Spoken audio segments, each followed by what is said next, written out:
51 күнге созылған мектептің жарысына қатысып, 57 тауды бағындырған 4-ші сыныпта оқитын қызымның көтерілген биіктіктер тізімі.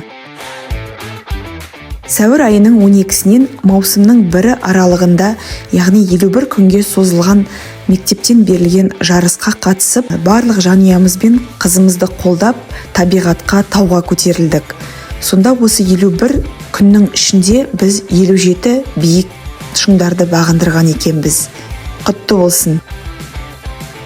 Санас халықаралық мектебі ұйымдастырған бұл жарысқа оқушыларға мотивация ретінде 1-ші орын алған жеңімпаздарға Норвегтің 500 кроны немесе теңгеге шаққанда 25 мың теңге сертификаты беріледі делінген еді.